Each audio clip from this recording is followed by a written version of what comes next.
Hello there, YouTube. It is I, Saint Riot, playing some Bloodborne in October, as I always do. I imagine some of you are probably new to the channel. You don't know this about me. Allow me to reintroduce myself. My name is Hove.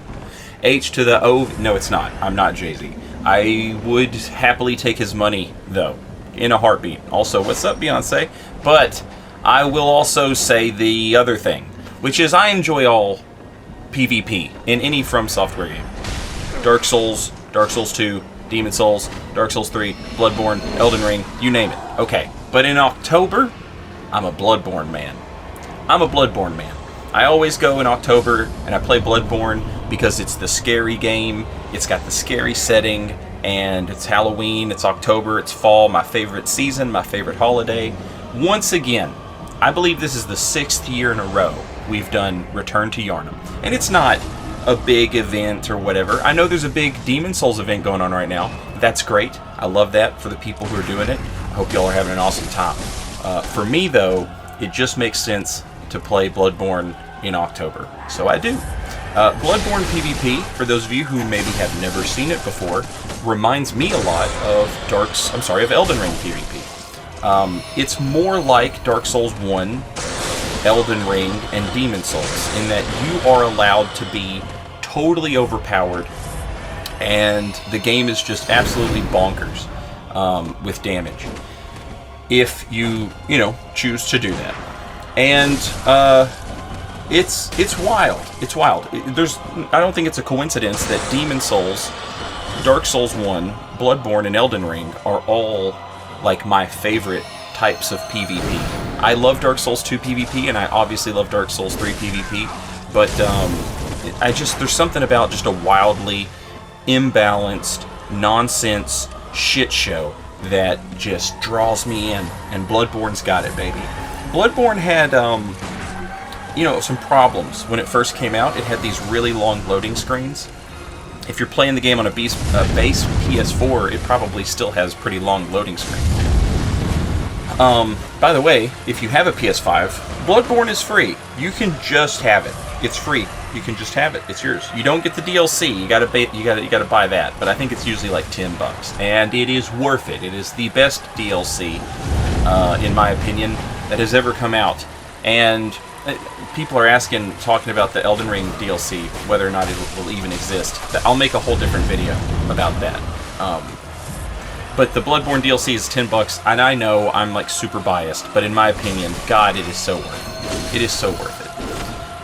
Yeah, anyway, October, Bloodborne month, and here we are. I'm doing a random invasion in Bloodborne, and it's a ton of fun. It's great. But the long loading screens when the game first came out, obviously the game needed to be patched. There were balance issues, bugs, and stuff like that.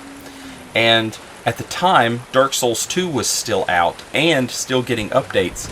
And Dark Souls 2, a lot of people consider that to be the best From Software PvP they ever made. And so as a result, between Bloodborne being a PlayStation exclusive and having all those problems, and Dark Souls 2 being readily available and getting updates regularly and having that, the PvP that a lot of people really enjoyed, Bloodborne PvP scene never really developed in the same way that the other games did. People made videos and stuff, but it didn't have that huge, explosion of content that we saw from all the other games. And there is a very dedicated and super knowledgeable group of players on Twitch who still do fight clubs. They stream, or they hang out in streams. And, my point being, the Bloodborne PvP scene is it's still a very active thing. It's still a thing. But in the broader context of mass appeal or whatever, Bloodborne never really got its due like Dark Souls 2 and Dark Souls 3 did. And it's kind of a shame, because Bloodborne PvP is actually a ton of fun. It has problems, sure. Gun spam kind of sucks, but okay, it doesn't kind of suck, it sucks. But every one of these games has some garbage attached to it, And the amount of variety in movesets and stuff like that, with the weapons, every weapon in this game doubles up and acts as a second weapon for the most part. Not every weapon, but you get my point.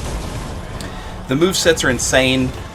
It's just a very stylish, very fluid, fast-paced, exciting game for invasions, and I love it. So every Halloween or around Halloween, I will do a Sinister run, which is where I play through the game and people come invade me. And all this will be on my Twitch channel. There's a link to that in the description of the video.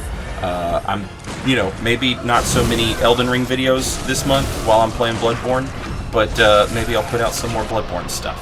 I hope you enjoyed this video. Thanks for watching. If you want to come hang out, find the link to my Twitch channel in the description of this video. Appreciate you watching. I'll see you next time. Later, y'all.